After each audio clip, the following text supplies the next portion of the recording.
Olá, aqui é o Alex MM Brasil no AMM Reviews. Hoje estaremos vendo aí um resumo para você que tem interesse nos gibis, nos resumos, sem precisar lê-los ou para ficar com vontade de ler. Este é o número 4 da edição Globo da Mônica, de 1987.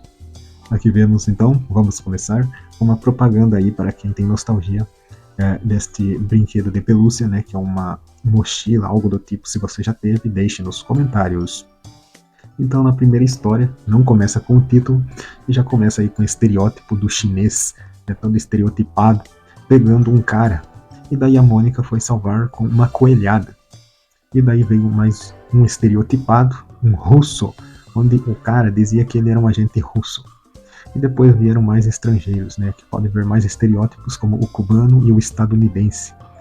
Então, a Mônica resolve fugir pelo bueiro, né, ao invés de enfrentar, né? Engraçado que ela não é a valentona nesse momento, mas ela foge junto com seu novo colega, né, este que estava em apuros. O nome da história é Fórmula Secreta, onde este homem estava fugindo, né, desses gringos, né, dessas pessoas de outros países que estavam caçando este homem, porque dizia que ele tinha uma fórmula secreta. E dentre os métodos, né, para obrigar ele a falar, né, qual era o segredo, é fazendo cócegas nos pés. E também lembrando aqui que a Mônica foi paralisada, né, um raio paralisador deste agente russo, dizendo, né, ser um agente russo. Então ali ele é vencido, este homem, e acaba assinando um acordo ali, uma fórmula secreta, quer dizer, dando a receita da tal fórmula secreta. Então a Mônica finalmente é libertada. Então só depois ela descobre que esses gringos estavam, na verdade, atrás de uma fórmula secreta para uma receita de café. Então o homem disse que era uma receita, né, antiga, passada de geração em geração da família dele. E agora o segredo estava revelado para estes, né, gringos estarem tomando café. Onde a própria Mônica achou gostoso este café, mas disse que havia um melhor ainda. Então ela revela que é o café da tia dela, a tia Anita. Então o homem ficou interessado após tomar o café e queria a fórmula secreta aí da sua tia. E este foi o fim. Aqui vemos, né, uma propaganda da editora Globo com várias revistas para quem gosta de colecionar e tem nostalgia. Diga se você já teve um desses livros ou revistas.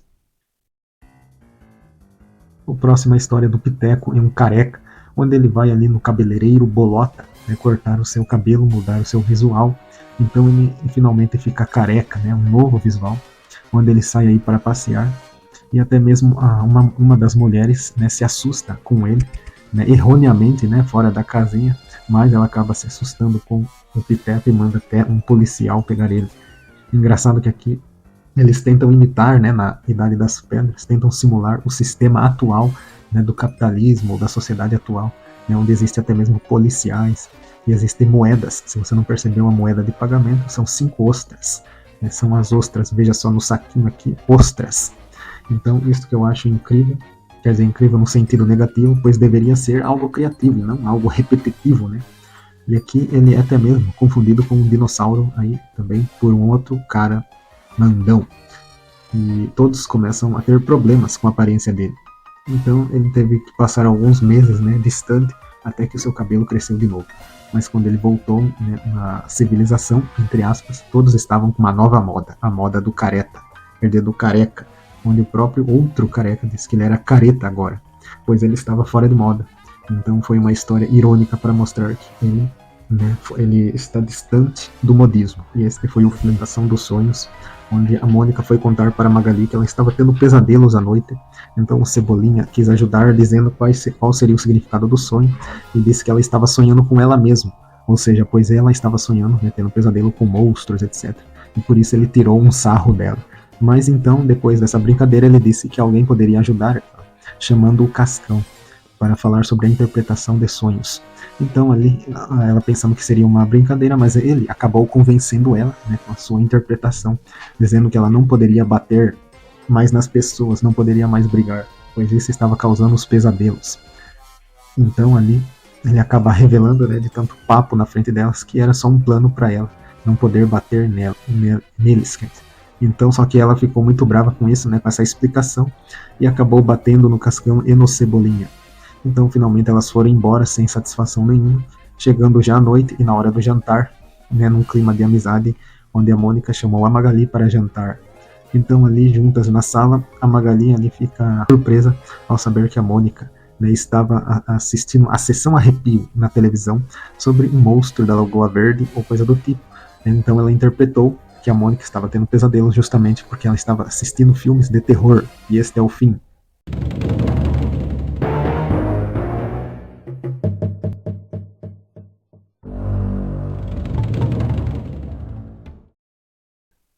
E esta é a história do Titi, o herói nacional, onde podemos observar quando o Titi observa um furo na parede, onde fica vazando água. Então, a primeira parte é bastante diálogo, sobre ele falando sobre quem poderia ajudar, né? Então ele, incoerentemente ou inocentemente, né, como uma criança inocente, pensa que vai ser um grande herói salvando o mundo, né, como se a parede ali fosse destruir o mundo, né, só com esse pouco de água ali vazando. E ali ele sempre sonhando com mais e mais mulheres, né, não sei porquê, Maurício de Souza, sua equipe, quis transformar uma criança num cafajeste mulherengo, mas esta é a realidade. E aqui o Jeremias, também naquela época, com blackface, né, que é um ato racista, o Maurício de Souza praticava livremente tudo isso.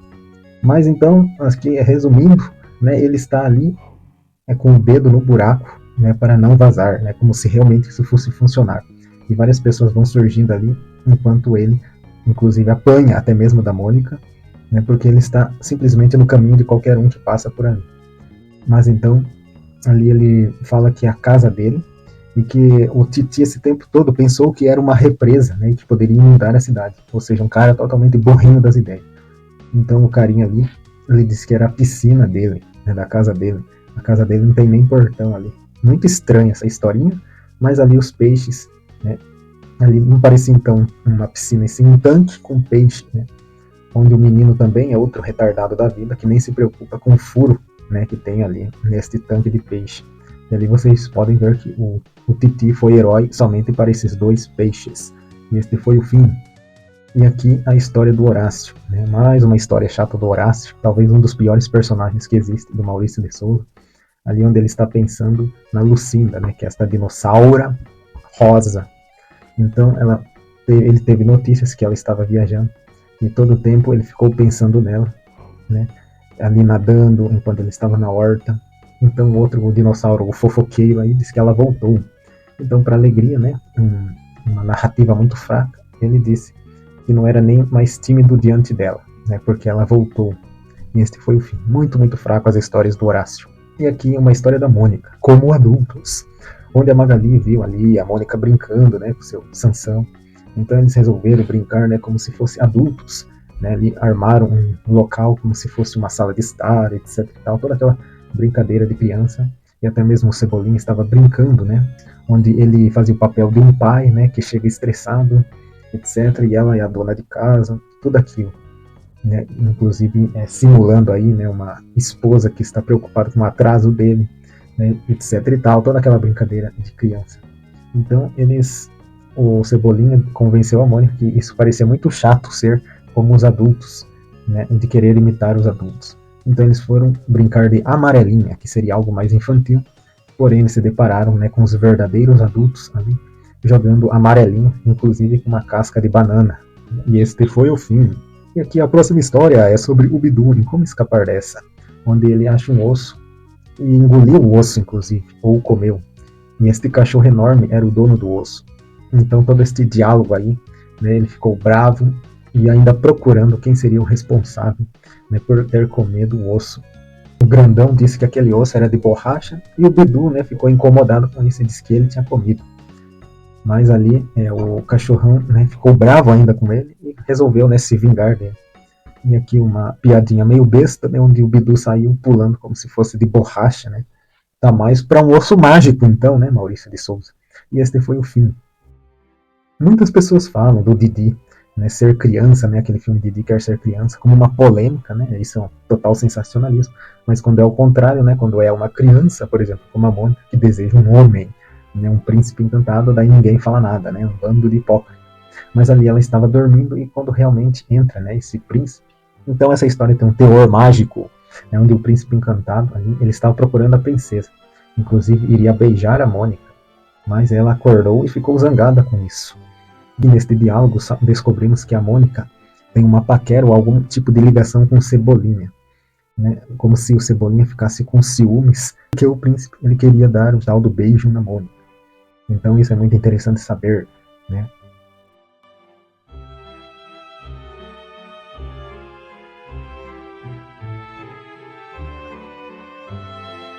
Então depois de tanto blá blá blá, né, o príncipe encontra a fada madrinha que estava à procura dele e diz que ele tinha errado de quarto, né? Tinha errado de história.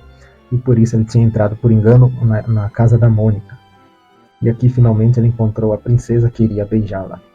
Mas ele correu e pegou este relógio de despertar, pois ele ficou com trauma da Mônica, né, que acordou e bateu nele. Né, e este foi o fim.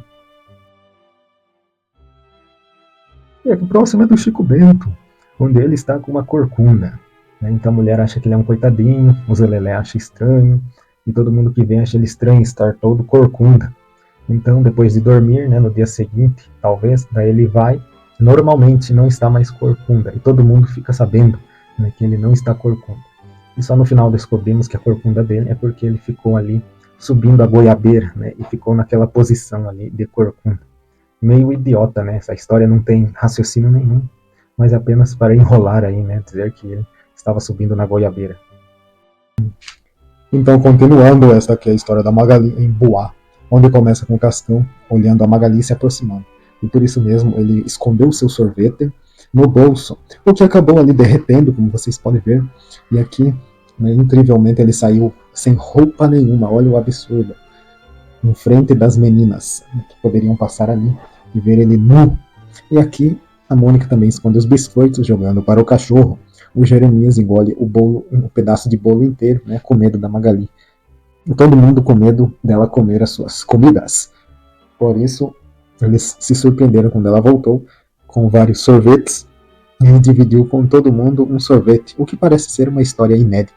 E onde aqui todos choram, né, uma bobeira, incoerência, né? Só se for uma histeria coletiva para eles chorarem desse jeito sem motivo nenhum. E este foi o fim. E aqui vemos uma historinha com a Xuxa. Para quem é inscrito no meu canal sabe que eu também tenho vídeo sobre a revistinha da Xuxa.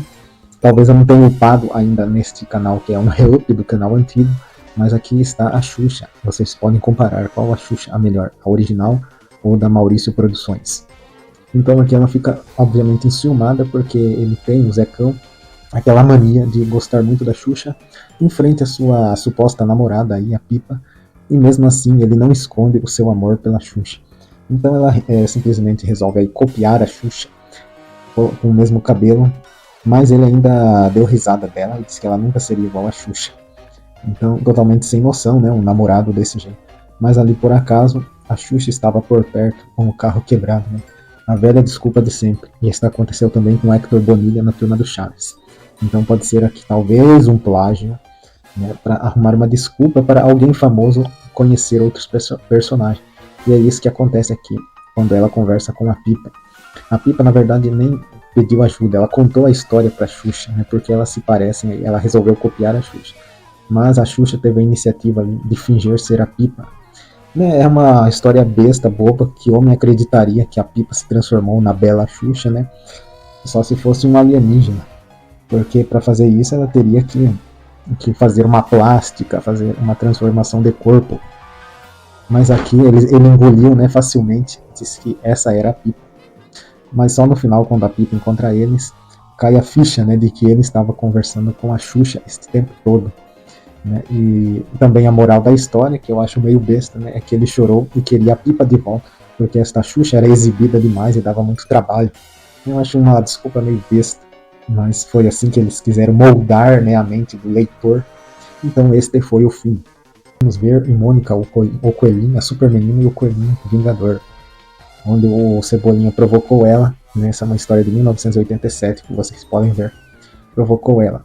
E ali ela resolve combater o crime com seu coelhinho, né, como se isso fosse realmente dar certo, mas ali ela inventou de ser uma super menina, veja só a fantasia dela aí. Então ela saía para combater o crime e também ajudar as crianças em perigo, né, ou qualquer outro que estivesse em perigo. Então aqui um vilão, né, lógico, tinha que ter um vilão para balancear, né, tudo a história. Ele ligou para a Liga dos Super-Heróis. E parece que ele fez uma denúncia, algo do tipo, para os super-heróis aí, né, que parece ser aí a maioria da DC Comics. Então ela desistiu dessa história de super-herói, porque e aqui obviamente ela venceu eles, né, lógico, é a Mônica, é o protagonismo da Mônica, mas ela achou muito chato toda aquela reunião e que os super-heróis tinham que uma responsabilidade. Aqui, né, nessa versão digital tá trocada aqui, ó, página 80 e aqui é 81. Mas aqui entendemos, né, que ela desistiu da ideia de super-herói e resolveu, né, simplesmente ser a Mônica dos velhos tempos batendo no Cebolinha. E aí terminamos aí com a propaganda. Agora muitos fatores estão presentes nos stickers. Alguém já teve essas figurinhas? Deixe no comentário, curta, compartilhe e se inscreva. Aqui finalmente a tirinha, né, de 3 quadros, 3 telas, onde a Mônica encontrou um interruptor, clicou nele e ele desligava as ideias do roteirista e suposto Maurício. E este foi o fim desta edição número 4 de abril de 1987. Vamos falar de mais uma propaganda? Propaganda final com o Kit Spock. Você monta o brinquedo que imaginar. Alguém já teve um desse? Deixe nos comentários. Blá blá blá blá blá. Bom, então esta eu achei as histórias, assim, algumas fantásticas, né? Para a época de 1987. Eu não sei se é muito diferente das histórias fantásticas dos dias atuais, mas deixe a sua opinião. Curta, compartilhe, se inscreva, doe Pix e até a próxima!